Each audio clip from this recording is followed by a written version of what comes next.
Hello everyone, this is my review of set 75301, Luke Skywalker's X-Wing Fighter. This set has 474 pieces, and before it retired in, unfortunately, 2023, it retailed for, well, at the LEGO store you could get it for 50, but if you looked other places, you could get it for about 40. So, we're going to call it 50, because that's LEGO's price, but, you know, you could have found it for 40. Now, at the time of this recording, it has just retired, so I do not know what the new price would be if you wanted to find one sealed like I have here and I'm about to review for you all. But as I said, I'm about to review it, so let's unbox this baby. I've opened her up, as you can see. Now, let's dump her out. So let's look at this. We have a number 4 bag. That's probably our largest bag. Yeah, from what I can tell, our largest number bag is 4.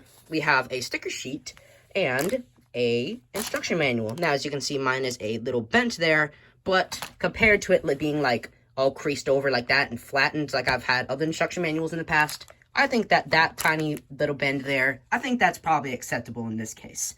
Now let's get into our minifigures.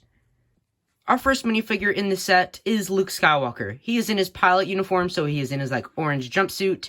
He has nice printing on the legs, although, as we saw in the 2023 UCS X-Wing comparison coming out sometime next week, we know that this is not the best Luke Skywalker LEGO can make. Now, he does look pretty good, though. He has nice orange arms. No printing, unfortunately. But he has nice printing everywhere else. He has his helmet, which looks nice. And underneath, we will find a happy face there with his goggles and strap.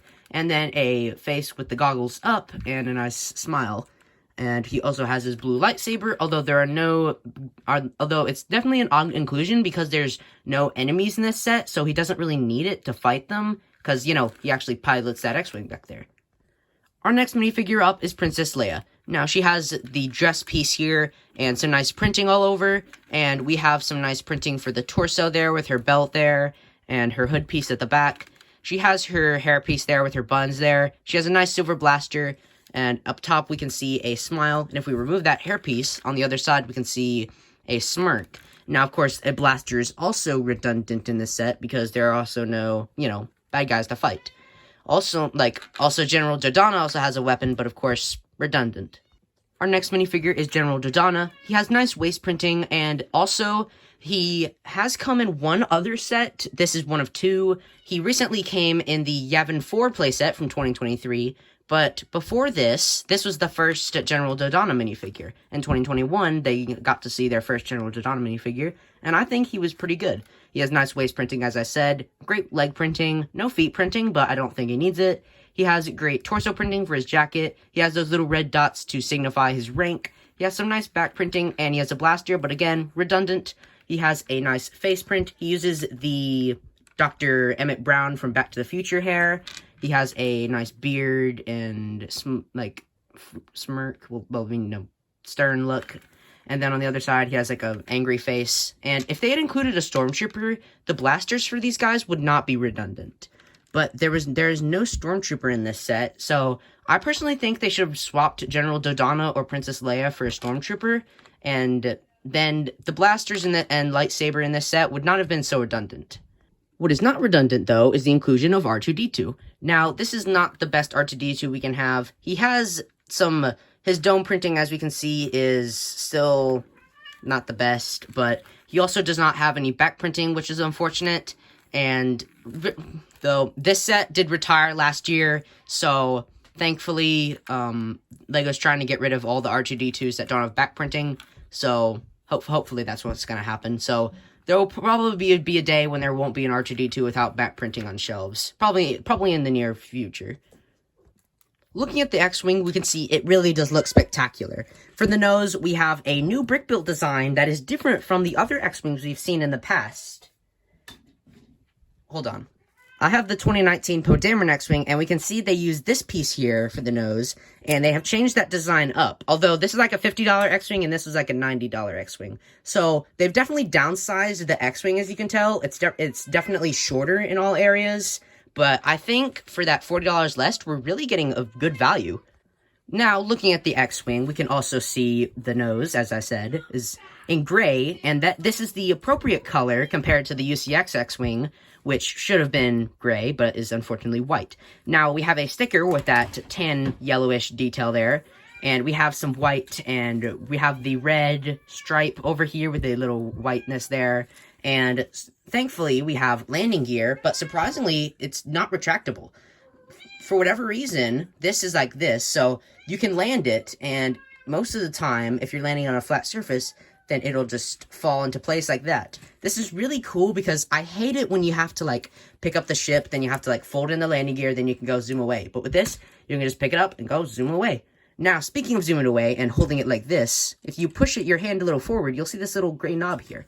Now, if we can push this down, we can actually put our X-Wing into attack position. Now, I think this really does look good here, and this is something that I will particularly be using if I ever make, like a Death Star Trench Run mock or something. Then I'll probably have some, like, white studs up here to show that it's, like, flying like this. And this really does look cool, and we'll get into our slots there later, and it really does look good. On the underside of the wings, we can see the landing gear here, and we can also see not much detail here. This is where our spring-loaded missile is going to go. That is the launcher, and then we can load her up like this. Everyone knows how Z works. Just push that off, and boom, they just launch off. And we can see the lasers for all of the wings look good. And also to to put the X-Wing back into regular position, all you have to do is you can fold it like this. But another way you can do it is you can just sit on the table and give it a couple seconds, and it'll eventually just fold up like that. Now, I think that's really cool, and it's great for, like, playability, and that looks cool. There are also a bunch of stickers on the inside here to show some detail. Because these pieces move for the X-Wing, they can't put any plates above them, so they put stickers there to show a little bit of detail. We have a little bit more greebling on the back, and we have a bunch of greebling there, and we can also see our engines here with some pink thrust. And looking at the front, our engine intakes look really cool. At the front, we can see a sticker right here, and we can also see a sticker right there. I think this looks really cool. And on the back, we also have a spot for R2-D2. We can slide him in right there. And he has no accessories, so he doesn't have a place for it. Well, of course. And then at the front, we have a spot for Luke Skywalker. We can just remove his lightsaber. And looking at it, there is a slot for his legs to sit in. There's no little lever or anything, no targeting sensor. And we do have a control panel there, but surprisingly, well, we can close up the cockpit, but surprisingly, there is not a spot for his lightsaber. Now, there are some clips back here where I guess maybe you could put his blade, but I'm stumped. Like, I really don't know a place where you can put his lightsaber. I mean, I guess you could try to stick it in this technic hole, which, yeah, you can stick it in there, but then when you try to use that, boom, it bends the lightsaber. And that's definitely not ideal, and I do not see any other place where the lightsaber would go. So it's definitely curious why there's no place for his lightsaber, but at the same time, it is a downsized X-Wing, so there's not many places where you could put it, like, unless you had a clip on the side, but then that would make it look a little weird. So, unfortunately, we just have to set our lightsaber off to the side.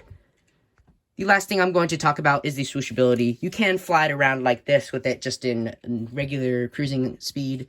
And then when we put it into attack position, you can also fly it around like this. I think it looks cool in attack position. Of course, it's an X-Wing, so you want to have it into its classic X mode. And these are probably one of the coolest ships in Star Wars. Really iconic. And I really love how this one looks. Overall, I must say, for $50, you're getting a really good value here with your 4 minifigs and a pretty good looking X-Wing here. It has a lot of playability, and it's really fun for kids. And I gotta say, unfortunately, it did retire in 2023, I believe. And that's definitely sad, but there's rumor that we're going to get another X-Wing and TIE Fighter combo in August of 2024. So, hopefully that comes true. But without further ado, that's going to have to wrap up this review. I'm sorry, guys, but that's just where we have to leave off today. I'll see you next week, so goodbye. Also, be on the lookout, because next week at this time, I will have a comparison of this X-Wing and the UCS X-Wing of 2023. Now, for real, guys, goodbye.